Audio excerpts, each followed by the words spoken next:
Alright, so yeah, we're going to be looking at plane of symmetry, specifically plane of symmetry and how to identify plane of symmetry. And we're going to be using the various examples we have on the board, and by the time we are done with this, you should know how to identify planes of symmetry. So I'm going to begin with first, this is methane because we have carbon attached to 4 different hydrogen, that's CH4.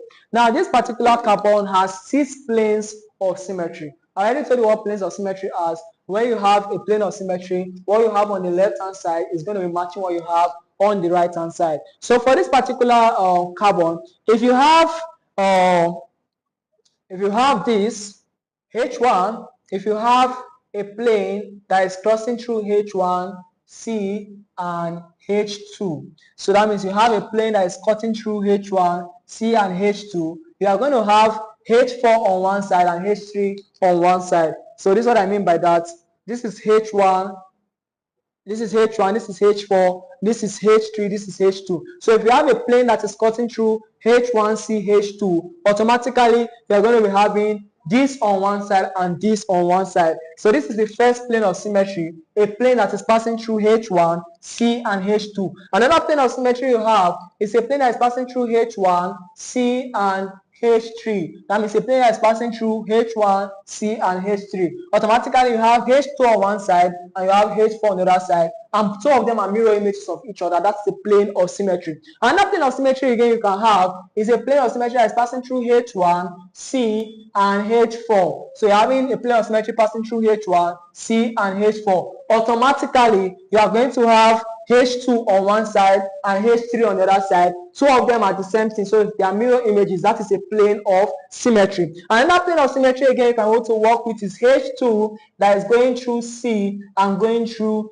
H3. So you have H2 going through C, going through H3. Automatically you have H1 on one side and H4. Let me just show you this so you can understand that. Let me use the H2, H3 sample for you to be able to understand that. So this is what we have here. This is H1, this is H4, this is H3, and this is H2. So you have H1, H4, H2, and H3. So if you have a plane of symmetry that is cutting through H2 via C via H3, you have H1 and you have H4, and 2 of them are mirror images. Automatically that is a plane of symmetry. Another one again you can have is that you can have H2 going through C, going through H4, and then you can now have H3 that is going through C, going through H4. How many planes of symmetry do we have there? That's 1, 2, 3, 4, 5, 6. So these are 6 planes of symmetry that are obtainable in methane molecule. And I've told you before that when a molecule is symmetrical,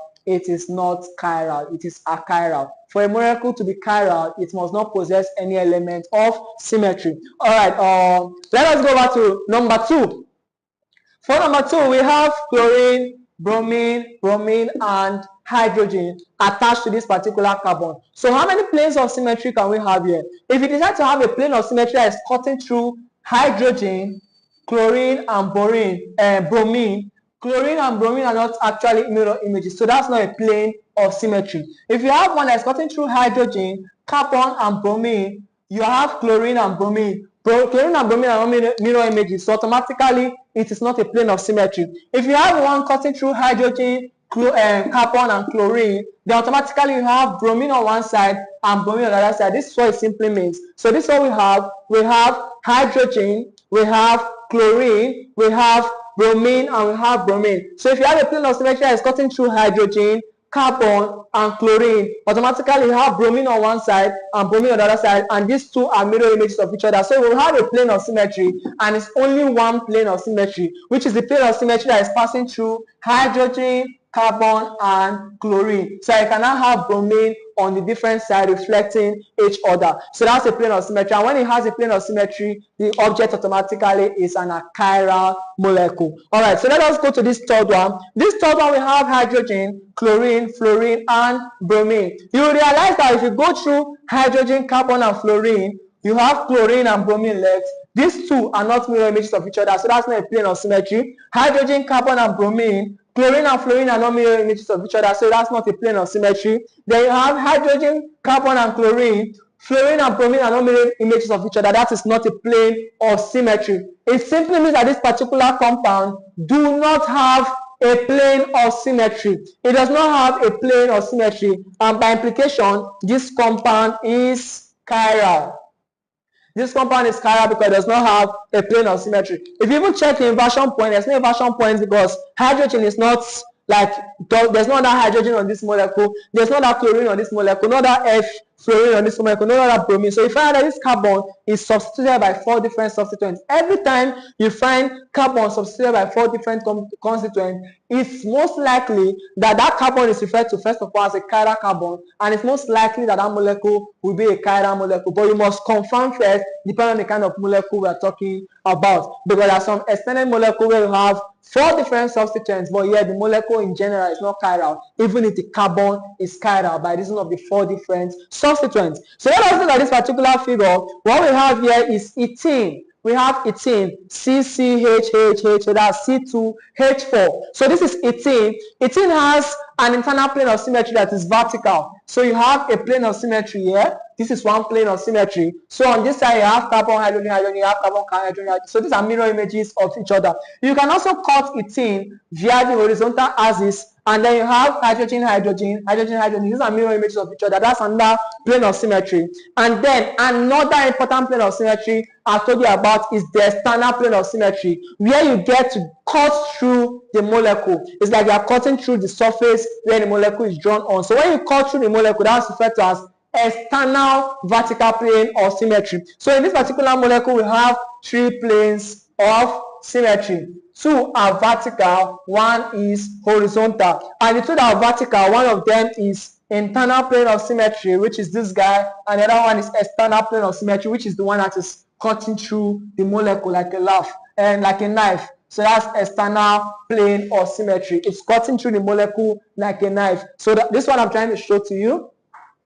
So it's almost like you're having, this is the carbon, carbon, we're having hydrogen, hydrogen, hydrogen, hydrogen. So if you have a knife that is slicing through it, it's going to give you front and back, and both of them are mirror images. That is what we refer to as external plane of symmetry. All right, and that's a vertical plane of symmetry too. All right, so let us come over to this. For this particular compound, what planes of symmetry do we have? There is no internal plane of symmetry vertically. Why?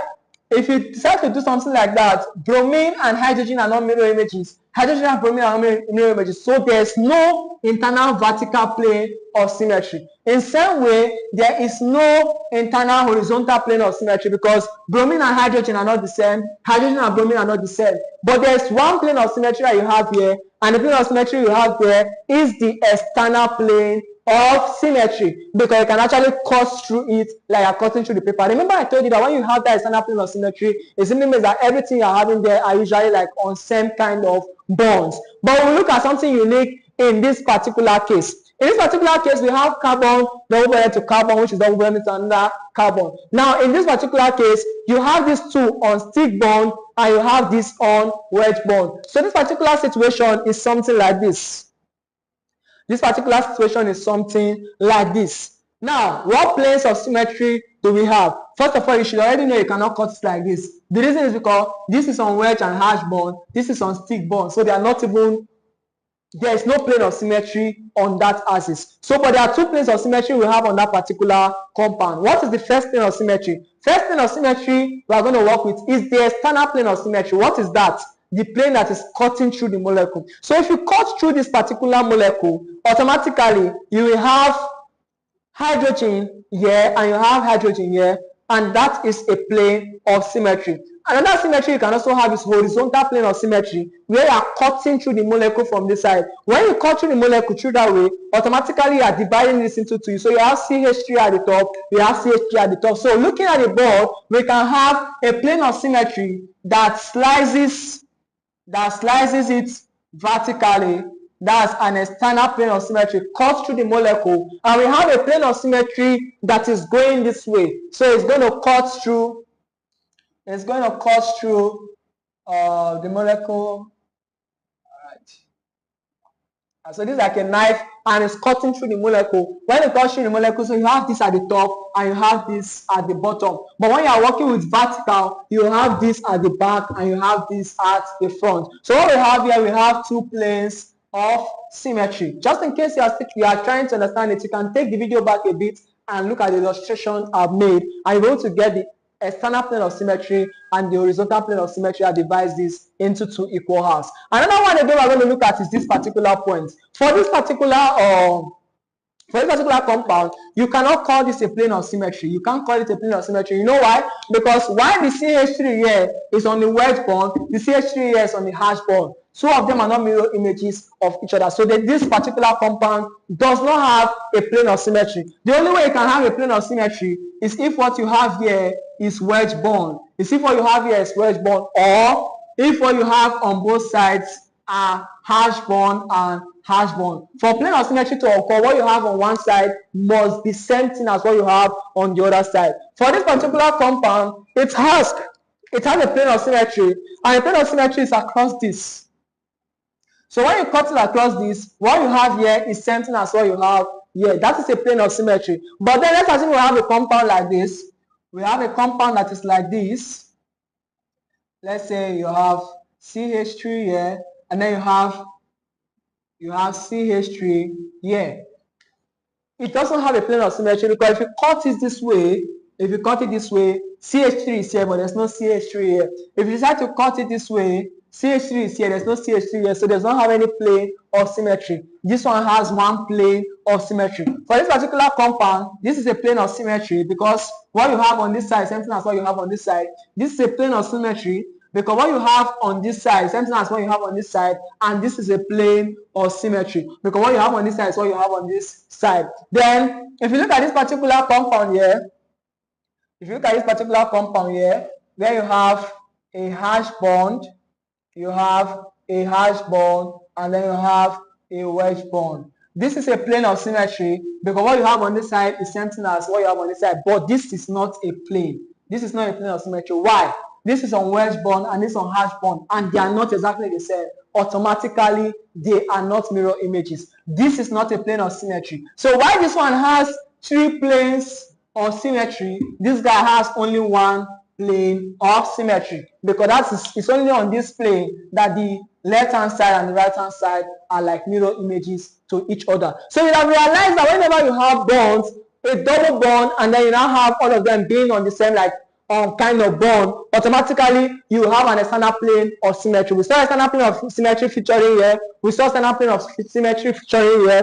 We also saw external plane of symmetry featuring here. So irrespective of whatever the substituents are, automatically that compound will have external plane of symmetry. And when it has external plane of symmetry, it's a symmetrical molecule, and by implication, it is an achiral molecule. So based on what we have currently, the molecules that are chiral, the molecules that are chiral, those that does not have plane of symmetry, and this particular one do not have plane of symmetry. So this is a chiral molecule. This one has plane of symmetry. This has plane of symmetry. This has plane of symmetry. This has plane of symmetry. This has plane of symmetry. This does not have plane of symmetry. So it is a chiral molecule. This has plane. This has plane. So anyone that has plane of symmetry or any element of symmetry, automatically it's achiral. The other ones that don't have it are usually chiral molecules. So that is what we have concerning plane of symmetry. So we're going to look at molecular geometry, we look at disymmetric molecule and asymmetric molecule, and that will be a wrap for chapter 1.